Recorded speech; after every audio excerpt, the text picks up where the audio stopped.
పెంకల లెక్కల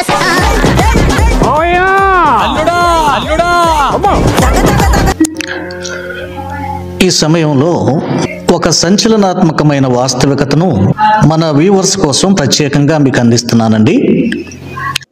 లోకరక్షకుడైన యేసుక్రీస్తు ప్రభువుల వారి పేరిట మీ అందరికీ కూడా ఈ ఉదయకాలపు శుభాలండి. ట్రెండ్ అవుతున్నటువంటి ఒక అంశాన్ని మీ దగ్గరికి తెస్తా ఉన్నాను. ఈ పాటికే అదేంటి అన్నది మీకు అర్థమయ్యే ఉంటుంది. అయితే మీరు గమనించాల్సింది ఏంటంటే, నేను చేసినటువంటి ఈ వీడియో కనీసం ఒక వారం 10 రోజులకు ముందుగానే చేయటం జరిగింది. ఇతని గురించి ఆలోచించినప్పుడు అదేనండి, మీసాల గురవప్ప గురించి ఆలోచించినప్పుడు అతను కూర్చున్న కొన్ని సత్యాలు బయటకు వచ్చాయి. నేను అప్పుడే పోస్ట్ చేద్దామని ఒక 10 రోజుల క్రితమే వీడియో ప్రిపేర్ చేశానండి. సరే, మరలా అంతకుముందు మనమే అతను సమర్థిస్తూ పోన్లేండి, వదిలిపెట్టండి, విమర్శించబాకండి అని వీడియో చేశాం కనుక మరలా ఇలా చేస్తే అంత బాగోదేమో, మనమే అందరిని విమర్శించుకున్నట్టు ఉంటుందేమో అన్న ఉద్దేశంతో దాన్ని అలాగా స్టాప్ చేసి ఉంచాం. జబర్దస్త్లోకి వెళతాడేమో ఇతను అని నాకు డౌట్ వచ్చిందండి. నా డౌట్ ఇప్పుడు అది నిజమే అయ్యింది. జబర్దస్త్ లాంటి మరొక ప్రోగ్రాం, మరి ఏదో ఫ్యామిలీ ఎంటర్టైన్మెంట్గా ఉన్నటువంటి ఏదో ఫ్యామిలీ స్టారు సంథింగ్ ఏదో అలాంటి జబర్దస్త్ లాంటి స్టేజ్ మీద మరి ఇతను చిందులేయటం, నటించడం, ఇదంతా కూడా నాన్ సెన్స్ అనిపించింది. ఇతను కేవలం డబ్బు కోసమే ప్రభువులోకి వచ్చాడు, ప్రభు సాక్షిగా జీవించాడా అని అనిపిస్తుంది. మరి ముఖ్యంగా ఇతని సాక్ష్యంలో నాకు బాగున్నప్పుడు నన్ను దేవదూతలే మీటింగ్కి తీసుకెళ్ళాయి, నేను కళ్ళు తెరిచేసరికి గుంటూరు తినకనగాని మీటింగ్లో ఉన్నాను అని చెప్పడం నాకు ఇప్పటికీ జీర్ణించుకోలేనటువంటి విషయంగానే మిగిలిపోయింది. సో కాబట్టి ఇతని సాక్ష్యం తప్పు, ఇతని విషయాలన్నీ తప్పు, ఇతను నిజంగానే కోయి జాతికి చెందినవాడు కాదు అని నా రీసెర్చ్లో తేలింది. ఆ విషయాలన్నీ కూడా నా పోస్ట్లో నేను మీకు తెలియజేయడం జరిగింది. రీసెంట్గా వచ్చినటువంటి విషయాలు మరి సోదరుడు విశ్రాంతి క్రిస్టియన్ మాట్లాడినటువంటి మాటలు కట్ చేసి అది మీకు ప్లే చేస్తాను. ఓకే, ఇది రీసెంట్గా నిన్నే వచ్చినటువంటి వీడియో కనుక ఈ 2 ముక్కలు కలిపి చూడండి, విషయాన్ని అర్థం చేసుకునే ప్రయత్నం చేయండి. Okay, thank you, God bless you. ఈ విషయం చెప్పడంలో కాస్తంత నాకు ఇబ్బందిగా అనిపించినా ఇది ఒక సంచలనాత్మకమైన సంగతి కనుక, వాస్తవాలను వాస్తవంగా మాట్లాడాలి కనుక, క్రీస్తు విజయంలో ఎప్పుడూ సత్యమే వజయతే అన్నట్లుగా సత్యమే జయిస్తుంది, సత్యాన్నే మాట్లాడాలి, సత్యం మనల్ని స్వతంత్రులుగా చేస్తుంది, మనం సేవించే దేవుడు సత్యదేవుడు, అందరూ గుర్తుంచుకోండి. అయితే మీసాల గురవప్ప గారి గురించి ఈ వీడియోలో మీతో మాట్లాడబోతున్నాను.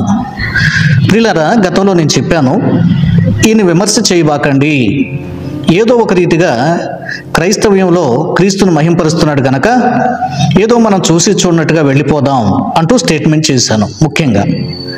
అయితే నిజానికి ఈయన మీద కూడా నాకు సరైన ఒపీనియన్ లేదండి. కాకపోతే క్రైస్తవ్యంలో ఒక క్రిస్టియన్ రైట్స్ ఆర్గనైజేషన్ అధ్యక్షునిగా ఉంటూ ఒక సేవకుడి మీద మనం బాధపడటం మంచిది కాదని సర్దుబాటు చేస్తూ, సరే ప్రభువుని మహింపరుస్తున్నాడు కనుక ఎవరు విమర్శ చేయకండి అంటూ గతంలో నేనే మీకు చెప్పాను. ఆ వీడియో మీరు బహుశా చూసే ఉంటారు. అయితే మరి ఈ వీడియో సారాంశం ఏంటండి, అసలు ముందు ఆ పాట ఒరిజినల్ ఏంటో విందాం. ఓకే, ఒరిజినల్గా చక్కగా అసలైన పాటను ఇప్పుడు మనం ముందుగా విందాం, తర్వాత మాట్లాడుకుందాం. కోయా రే కోయ్ కోయా మామా రే చందమామా, కోయా రే కోయ్ కోయా డిస్ప్లే చేస్తానండి, మామా రే చందమామా, హై జమక హై జలక హై జలక హై జమక డింగి డింగి డింగి డింగి, కోయా రే కోయ్ కోయా. చిన్నపిల్లలు చాలా అద్భుతంగా పాడుతున్నారండి, చాలా సంతోషంగా ఉంది. కోయా రే కోయ్ కోయా బామా రే చందమామా, తూర్పున తార వేసింది అది చూసి జ్ఞానులు వచ్చినారట, తూర్పున తార వెలసింది, అది చూసి జ్ఞానులు వచ్చినారట. హై జలక హై జమక హై జలక హై జమక డింగిరి డింగిరి డింగిరి డింగిరి హే కోయా రే కోయ్ కోయా మామా రే చందమామా కోయా రే కోయ్ కోయా బామా రే చందమామా బంగారు బోల సాంబ్రాణి కానుకలిచ్చినారట. బంగారు బోల సాంబ్రాణి కానుక ఇచ్చినారట.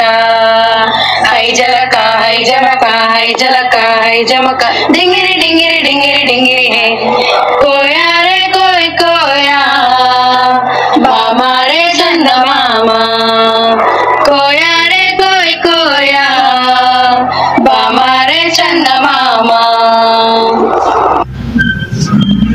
విన్నారు కదండి. మరొక పాట కూడా మీకు వినిపిస్తాను, చూడండి. పాస్టమ్ గారు పాడారు. బామా రే చందమామా కోయా రే కోయ్ కోయా బామా రే చందమామా హై జలక హై జమక హై జలక హై జమక డింగిరి డింగిరి డింగిరి డింగిరి హై కోయా రే కోయ కోయా బామా రే చందమామా కోయా రే కోయ్ కోయా బామా రే చందమామా తూర్పున తార వెలసింది, అది చూసి జ్ఞానులు వచ్చినారట. తూర్పున తార వెలసింది, అది చూసి జ్ఞానులు వచ్చినారట. హై జలక హై జమక హై జలక హై జమక డింగిరి డింగిరి డింగిరి డింగిరి హై కోయా రే కోయ్ కోయా బామా రే చందమామా కోయా రే కోయ్ కోయా బామా రే చందమామా బంగారు బోల సాంబ్రాణి కానుకలిచ్చినారట. బంగారు బోల సాంబ్రాణి కానుకలిచ్చినారట. హై జలక హై జమక హై జలక హై జమక డింగిరి డింగిరి డింగిరి డింగిరి హై కోయా రే కోయ్ కోయా బామా రే చందమామా హై జలక హై జమక హై జలక హై జమక కోయా రే కోయ్ కోయా బామా రే చందమామా హై జలక హై జమక హై జలక హై జమక డింగిరి డింగిరి డింగిరి డింగిరి హై. దేవుని బిడ్డలారా, ఈ పాట నా చిన్నప్పుడు నేను నేర్చుకున్నానండి. నేను 5-6 సంవత్సరాలు ఈ పాట వచ్చింది. అదే ఆ సంవత్సరాల్లో అంటే 92, 93, 94 ఆ సంవత్సరాల్లో చాలా విపరీత. సరే, విన్నారు కదండి. ఇది ఒరిజినల్ సాంగ్ అని నేను ఎందుకు చెప్తున్నానంటే, కోయి కోయి కోణి కొయ్యి అనే పదాలు లేవు. మీరు ముందు చిన్నపిల్లలు పాడారు, తర్వాత ఒక పాస్టమ్ గారు పాడారు. ఈ 2 వీడియోస్ కూడా, ఈ 2 పోస్టులు కూడా చాలా బాగా వైరల్ అయినాయి. వాళ్ళు కొత్తగా ఛానల్ పెట్టుకున్న లక్షల్లో చూశారు. రైట్, మంచిది.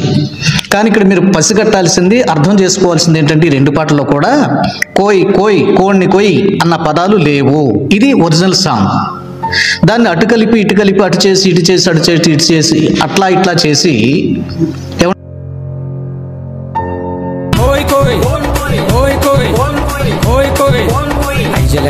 ఏమండి, మీసాల గురువప్ప అన్న ఆయన ఏం చేశాడంటే, కోయి కోయి కోడిని కొయ్యి అంటూ ఏదో ఒక ఉద్యమం తేవడం, ఏదో ఒక రాగం, అదేదో డిఫరెంట్గా ఉంటుంది, ఫేమస్ అవ్వచ్చు అన్న ఉద్దేశంతో ఆయన ఇలా చేసి ఉండొచ్చేమో అని నేను భావిస్తున్నాను. ఇది అసలు ఒరిజినల్ సాంగ్ ఎప్పుడో ఒక 30-40 ఏళ్ల క్రితం వచ్చింది. ఓకే, అయితే ఇంకా సంచలనాత్మకమైన విషయం ఏంటంటే, నేను రీసెంట్గా ఈయన కూర్చున్నటువంటి డీటెయిల్స్ సేకరించానండి. వాస్తవంగా ఈ యొక్క మీసాల గురువప్ప అనేటువంటి ఈ యొక్క పాస్టర్ గారు, లేకపోతే ఈ అన్న అసలు కోయి జాతికి చెందినటువంటి వాడే కాడు. ఈ వ్యక్తి పాములోళ్ళు అంటారు చూసారా, పాములు పట్టి ఆడించడం కానీ మరి అక్కడక్కడ మనకు కనిపిస్తారండి. మరి వీళ్ళని క్యాస్ట్ ఏ విధంగా పిలవాలో తెలియదు కానీ పాములోళ్ళు అంటారు అనుకుంటాను. నాకు చెప్పిన వాళ్ళు కూడా ఇదే చెప్పారు. వీళ్ళ నాన్న రిక్షా తొక్కుతాడని, గుడివాడ సంబంధితమైనటువంటి ప్రాంతాల్లో ఉంటారని, చిన్నప్పటి నుంచి వీళ్ళు తెలుసని, తర్వాత వీళ్ళు పాములు పట్టుకుని ఆడించేవాళ్ళని, చాలా పేద కుటుంబం అని, విషం తాగటం, విషం కక్కటం, విషంగా ఇదేదో భద్రాచలం అడవులో చూడటం, ఇదంతా కూడా మోసపూరితమైన సాక్ష్యం అని ఆ ప్రాంతంలో ఈయన చిన్నప్పటి నుంచి ఎరిగినటువంటి వారు నాతో మాట్లాడారు. వీలైతే మీకు ఆ ఆడియో క్లిప్ కూడా వినిపిస్తాను. మేతాల గుర్రప్ప గురించి అయితే ఇక్కడ పూర్తిగా మనకి గుడివాడలోనే అతను. రెండోది ముదినేపల్లి, గురజ ఈ పరిసర ప్రాంతాల్లో పరిచయం చేసేవాడు. అయితే అతను రిక్షా తొక్కుకుంటూ ఇక్కడే తిరిగి పెరిగాడు తప్ప భద్రాచలం కాదు, కోయి కాదు, పాములో లేడు. దాని సమాచారం తెలుసుకోకుండా అందరూ మాట్లాడుతున్నారు కాబట్టి జెన్యూన్ సమాచారం తెలిస్తే మంచిది కదా. ఓకే ఓకే ఓకే ఓకే అది విషయం.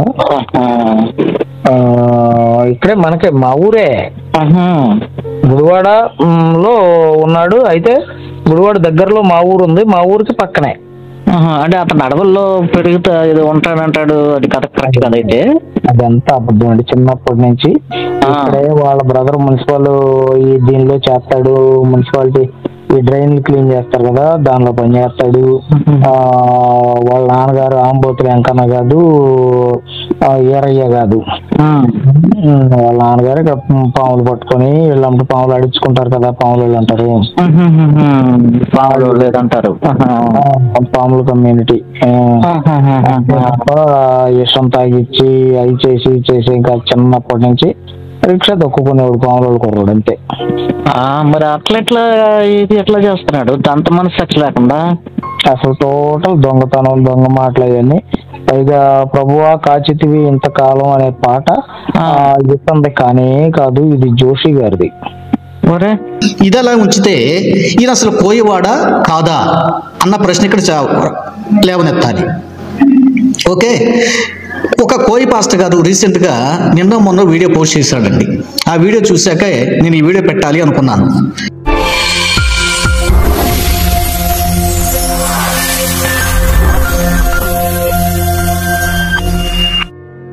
పోయిన ఆదివారము నేను మీసాల గురువప్ప గారి గురించి మరి ఒక 14-15 నిమిషాలు అనుకుంటా వివరణ ఇచ్చాను. ఆయన పాడిన కోయరే కోయ కోయ అనే పాట మరి చాలా మంది ఇంకా వివరణ బాగుంది కానీ ఇంకా లోతుగా ఆయన గురించి వివరణ ఇవ్వండి అని చెప్పారు. వివరణ సాధ్యమైనంతలో నేను ఇచ్చాను. ఆయన గురించి నేను అసలు ఎంక్వైరీ చేశాక చాలా మంది నన్ను అడుగుతున్న ప్రశ్న ఏంటంటే, అసలు ఆయన కోయ పాస్టర్ గారేనా? నేను ఎంక్వైరీ చేశాక ఆయన కోయ పాస్టర్ గారు కాదు అని నాకు తెలియదు. మరి ఇన్ని సంవత్సరాలు కోయ పాస్టర్ గారిని అన్నారు కదా పాస్టర్ గారు అంటే అది ఆయన్నే అడగాలి. అంటే కోయ పాస్టర్ గారిని అని చెప్పి ఏం చేస్తున్నాడట, ప్రజలను మోసం చేస్తున్నాడు. అర్థమవుతుందా? ఆయన చిన్నప్పటి నుంచి ఏ చర్చికి అయితే వెళ్తారో ఆ చర్చి పాస్టర్ గారితో నేను అర్ధగంట సేపు మాట్లాడాను. ఆయన అన్నది ఏంటంటే, మీసాల గురువప్ప గారు కోయ పాస్టర్ గారు కాదు, పాములు పట్టే జాతి వ్యక్తి అని తెలియదు. విషం తాగి బ్రతకటం చిన్నప్పటి నుంచి అనేది పచ్చి ఏ అబద్ధం, మామూలు అబద్ధం కాదట. ఏ అబద్ధం? ఎండిన అబద్ధం కాదు, పచ్చి అబద్ధం. మొట్టమొదట నేను ఆయన ఏడుస్తూ ఉంటే జారి పడ్డాను, కానీ జారి పడవలసిన అవసరం లేదని నేను తెలుసుకున్నా. ఎందుకంటే ఆయన విశ్వాసుల్ని వినేవాళ్ళని ఏం చేస్తున్నాడు ఏంటండి, నేను చిన్నప్పటి నుంచి విషయం తాగి బ్రతికాను. మొత్తం కూడా బిగ్ టీవీ అనే టీవీలో ఇంటర్వ్యూ ఇస్తూ ఆయన మళ్ళీ అదే అబద్ధం ఆడుతున్నాడు. సమస్య ఏంటో తెలుసండి. మరి వీళ్ళు ఎలాగా బిగ్ టీవీకి జర్నలిస్టులు అయ్యారు నాకు తెలియదు, కానీ వ్యక్తిని నువ్వు ఎందుకు పిలిచావు స్టూడియోకి? ఏ ప్రశ్నలు అయ్యాలో కూడా తెలియకుండా నువ్వెలా జర్నలిస్ట్ అయ్యావయ్యా బాబా? నువ్వెందుకు స్టూడియో పెట్టుకున్నా? ఇంటర్వ్యూ చేస్తూ కోయ పాట పాడండి అంది. నేను నా జీవితంలో జరిగిన ఒక పాట పాడతాను, తెలుగు పాటే పాడుతున్నాడు. నువ్వు అడిగిందేంటి? ఆయన పాడిందేంటి? నువ్వు అడిగింది కోయ పాట అయితే ఆయన పాడింది ఎట్టట తెలుగు పాట. ఈ దుష్ప్రచారాలు వస్తున్నాయి గురువప్ప గారు, ఏది ఒక 5 నిమిషాలు కోయ భాషలో ప్రసంగం చేయండి అని అడిగావా? సమస్య అదే. ఇంగ్లీష్ పేపర్ అని నన్నేమో స్టూడియోకి పిలిచి తెలుగు పేపర్ చేతికిచ్చారు. ఈ సమస్యలన్నీ ఎందుకు కానీ మీసాల గురువప్ప గారు, నేను ఒక మాట చెప్తున్నా. మీరు కోయ కుటుంబంలో పుట్టారు కదా, మీకు కోయ భాష వచ్చు, అంతేనా? నేను కోయ కుటుంబంలో పుట్టాను కదా, నాకు కూడా కోయ భాష వచ్చు. మీరు మా ఇంటికి వస్తే మనమిద్దరం కూర్చొని ఒక పావు గంట సేపు కోయ భాషలో మాట్లాడుకుందాం. ఎందుకంటే ఇలా మోసపూరితమైనటువంటి వాటికి దిగజారకూడదు. క్రీస్తు పేరు చెప్పుకొని ఏదో చెట్టు పేరు చెప్పుకొని కాయలు అమ్ముకోవడం అనేది తప్పు. యేసయ్యలో యథార్థంగా జీవించాలి. యథార్థంగా జీవించు, సాక్ష్యం చెప్పు, ప్రకటించు, అంతవరకే. లేనిపోని చెలవుల పొలవులు అల్లి, కట్టుకథలు అల్లి ఏదో నేను దేవుని మహింపరుస్తున్నానులే అంటే ఎట్లా? తప్పు కదా అది. అది తప్పేనండి. ఏదో ఒక రీతిగా దేవుని మహింపరుస్తున్నాం, ఏదో ఒక రీతిగా అంటే తప్పది. ఓకే, ఏదో ఒక రీతిగా అంటే దానికి కొంత సత్యం తప్పకూడదు, వాస్తవికత ఉండాలి. అర్థమైందా? సో టోటల్గా కోయ పాస్టర్ గారు కూడా ఏం చెప్పాడంటే, అరే పిచ్చోళ్ళారా, ఇన్ని టీవీలకి ఇన్ని ఇంటర్వ్యూలకి ఆయన పిలిచారు, ఆయన ఫేమస్ చేశారు. నేను ఒక కోయ సంబంధించినటువంటి వ్యక్తినే, అతని గురించి నేను ఎంక్వైరీ చేశాను. ఫస్ట్గా అతను ఏ పాస్టర్ గారి దగ్గరికి వెళ్ళాడు, ఆ పాస్టర్ గారిని అడిగాను, బాబు అసలు వాళ్ళు కోయోళ్ళు కాదు, వాళ్ళు పాములు పట్టుకునేటువంటి వాళ్ళు.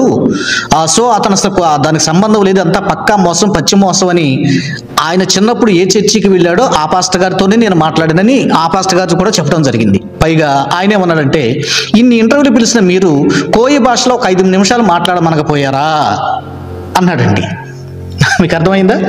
నిజంగా కోయి భాష, కోయివాడైతే తల్లిదండ్రుల దగ్గర కోయి భాష ఖచ్చితంగా వస్తుంది. వాళ్ళ తల్లిదండ్రులైనా మాట్లాడతారా? ఇతనైనా మాట్లాడతాడా? అసలు ఇతను కోయి భాష వచ్చా? అసలు కోయివాడే కాదు, లేదా రమ్మనండి, నా దగ్గరికి రమ్మనండి, నేను కోయి వ్యక్తినే, నేను కోయి భాషలో మాట్లాడతా, ఒక అరగంట సంభాషణ చేసుకుంటాం, ఛాలెంజ్ విసురుతున్నారు, రండి రమ్మనండి అంటున్నాడు.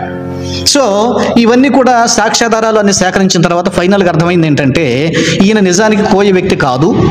ఏదో ఆ ఫస్ట్లో పాడినటువంటి ఆ పాట ఒకవేళ రచించుకొని ఉండొచ్చు, దానికి మళ్ళీ సెలవులు పలవలేసి ఏదో పాడి అట్ట చేసి ఫేమస్ అయితే అయ్యి ఉండొచ్చు. కానీ టోటల్గా ఈ వ్యక్తి విషం తాగాడు, విషపు మనిషి అనడం మాత్రం తప్పే అన్నది నాకు కూడా అర్థమైంది చివరికి, ఈ రోజుకి పూర్తిగా క్లియర్గా. ఎంకరేజ్ చేయకండి, ఓకే? ఇట్లాంటి మోసాలను ఎంకరేజ్ చేయకండి.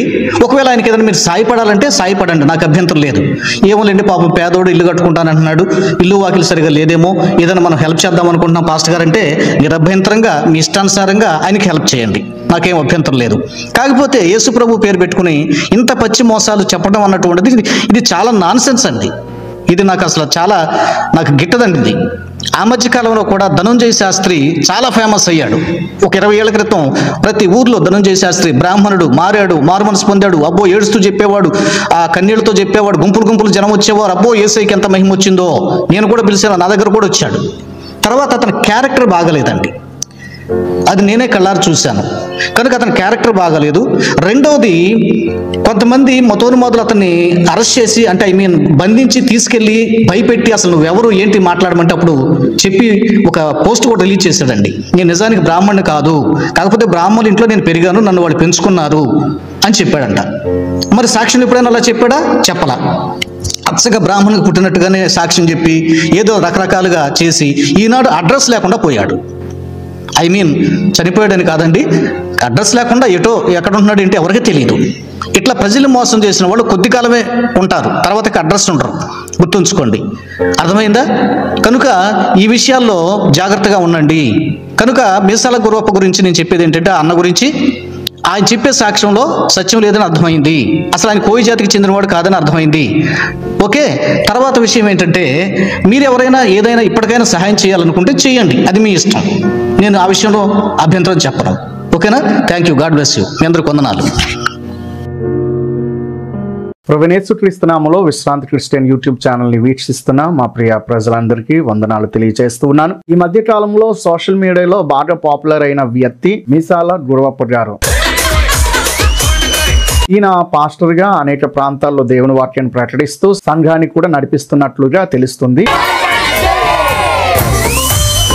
ఈటీవీ ఛానల్లో ప్రసారం అవుతున్న ఒక ఎంటర్టైన్మెంట్ ప్రోగ్రామ్ ఇది. ఈ యొక్క ఎంటర్టైన్మెంట్ ప్రోగ్రామ్ లో చాలా వల్గారిటీ, చాలా అశ్లీలత, చాలా మిస్బిహేవ్ చేసే వీడియోస్ కూడా అక్కడ ఉంటాయి. అయితే అది సెక్యులర్ ఎంటర్టైన్మెంట్ ప్రోగ్రామ్, వారు వారి యొక్క లెవెల్లో వారు చేసుకుంటారు. దాన్ని చూసేవారు ప్రేక్షకులు కూడా చాలా మంది ఉన్నారు. అయితే ఒక క్రైస్తవుడిగా క్రీస్తుని వెంబడిస్తున్న మనకైతే అటువంటి వాటి వైపు వెళ్ళకూడదు, వాటిని చూడకూడదు, వాటిలో ఆనందించడానికి మనం ఇష్టపడకూడదు. బైబిల్ చాలా క్లియర్ గా తెలియజేస్తుంది. అల్లరితో కూడిన ఆటపాటల్లో ఇన్వాల్వ్ అవ్వద్దని బైబిల్ తెలియజేస్తుంది.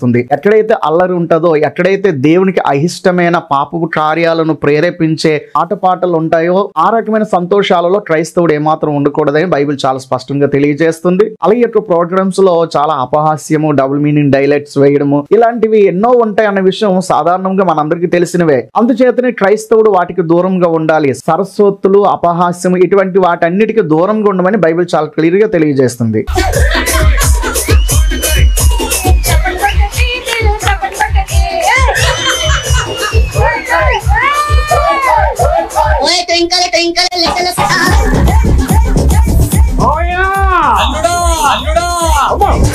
కోయిటో అనేది దేవుడి పాట అని తెలియజేశాడు. అది ఇప్పుడు ఆ పాటను అట్లా పాడుతూ వారందరితో కలిసిపోయి ఎలా ఉన్నారో ఒకసారి చూడండి.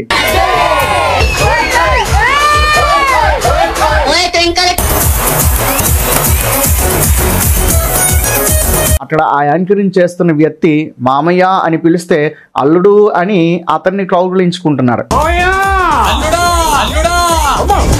ప్రోగ్రామ్ లోనే వారికి ఇవ్వబడిన స్క్రిప్ట్ అది. ఆ స్క్రిప్ట్ ప్రకారం వాళ్ళు అలా యాక్ట్ చేస్తున్నారు. అయితే ఒక క్రైస్తవుడు, ఇంకా చెప్పాలంటే ఒక క్రైస్తవ సేవకుడు అటువంటి ప్రోగ్రామ్స్ కి వెళ్ళొచ్చా? అది వారితో కలిసిపోయి ఈ రకంగా ప్రవర్తించవచ్చా? అంత మాత్రం కాదు, అక్కడ ఆయన చేసే డాన్స్ లో ఒకసారి చూడండి.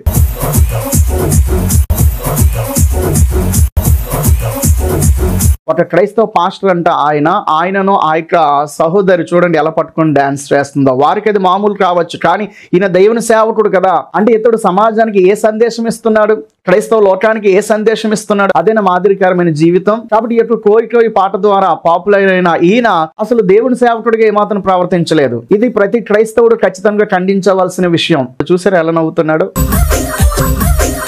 అంటే ఏమనుకుంటున్నాడు ఇతను?